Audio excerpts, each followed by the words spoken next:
Hey everybody. This is not scripted, which um, I feel like if I start writing what I'm feeling, I may never stop. So um, I decided to talk a little bit about um, what some people may not understand about what your Jewish friends are experiencing. Um, so imagine if there was a massacre of an ethnic group or a religious group. The equivalent of 50,000 Americans. And imagine if what happened after that was that all over the world, there were marches of tens of thousands of people calling for further massacre of those people. I can't imagine it. It's unimaginable. And that's what it feels like right now as a Jewish person. That no matter your politics, no matter what you understand or don't understand about politics, no matter if you know the history of the establishment of the State of Israel, no matter if you know the history of the Jewish experience for thousands of years, including the history before Islam, there has not been an experience in my lifetime that has prepared me for this. I have heard from many people my whole life that anti-Semitism is growing, that the Holocaust, while we say we will never forget, many have forgotten, and the swiftness with which the global population has seized upon the massacre of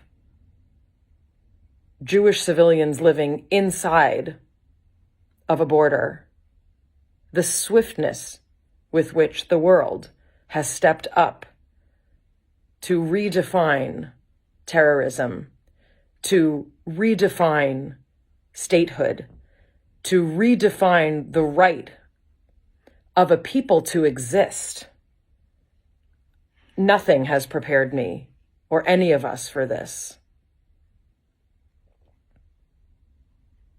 I've long said that there are certain people for whom it doesn't matter that I have supported a Palestinian state, that I have spoken out against injustice, persecution, and suffering of the Palestinian people. And when I would tell people that it didn't matter, they would look at me like, you're paranoid. You're just paranoid. Well, I think that I was right. And I think that many of us are now seeing that there are certain people for whom it does not matter if you are left-wing or right-wing. It does not matter if you support the right of Israel to exist or if you've never been there. It doesn't matter if you look Jewish or if you don't. It doesn't matter if your family is from Eastern Europe or if they are from Northern Africa. It doesn't matter because it is clear. We get it. It is clear that there is a strain of anti-Semitism that is alive and well. It is thriving at my alma mater, where the chant, "We want a Jewish genocide," was echoed in the quad in front of Royce Hall. The place where I took my doctoral hood had students of all backgrounds chanting for a Jewish genocide. This is not acceptable. It's not normal. We should not normalize it. There is no excuse for calling for a genocide of an entire people. Period. Full stop. I have an 18-year-old who is preparing to go to college next year. Many of the colleges on his list and the list of all of his friends are for universities that cannot find a way to unanimously, undeniably, irrevocably denounce any organization that celebrates the massacre of Jewish people. Many universities cannot figure out how to unequivocally state that organizations that incite violence and hatred by calling for an end to the Jewish people are not welcome to receive funding from the government of that university. This is astounding. Homes very close to mine are being threatened because of mezuzahs on the door. Jewish stars are being painted on Jewish homes all over the world. Is this the moment that anti-Zionists have been waiting for? The moment when the entire world bans against the Jewish people? I'm no longer afraid to draw comparisons to the global attempt at an elimination of the Jewish people, which my grandparents escaped Eastern Europe to flee.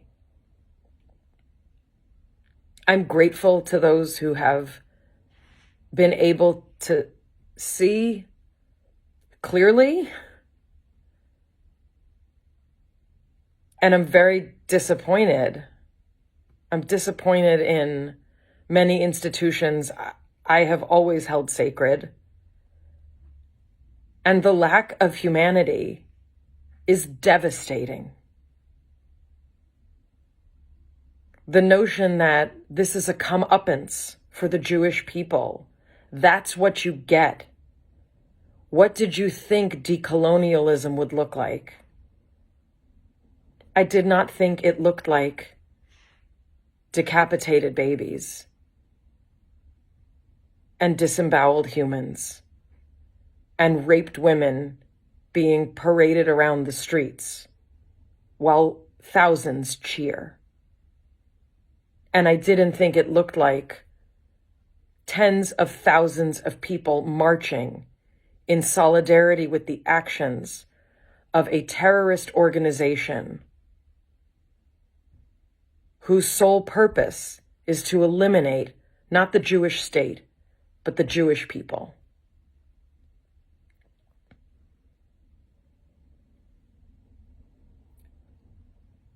My family in Israel has commented that they feel insulated in Israel in a way that they see we are not in America.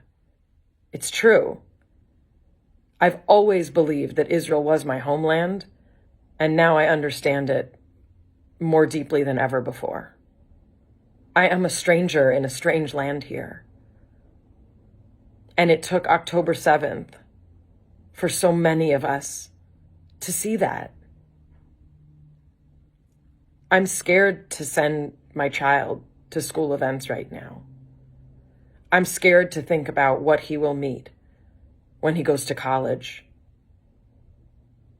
I'm scared that he has to think twice before writing an essay about how significant it is to be a liberal Jew in America,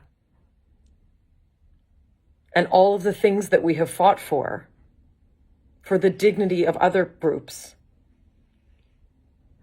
for self-determination, for the right to live. Am chofshi be'artzenu, a free nation in our land.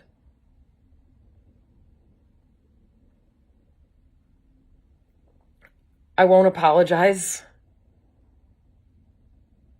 for expressing what I'm going through, what so many of us are going through. We are looking for moments of joy. I'm looking for distraction.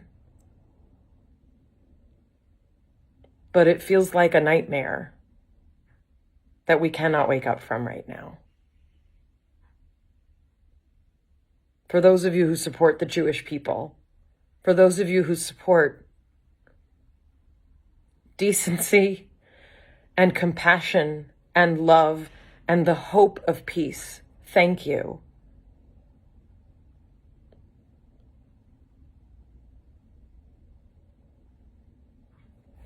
Thank you.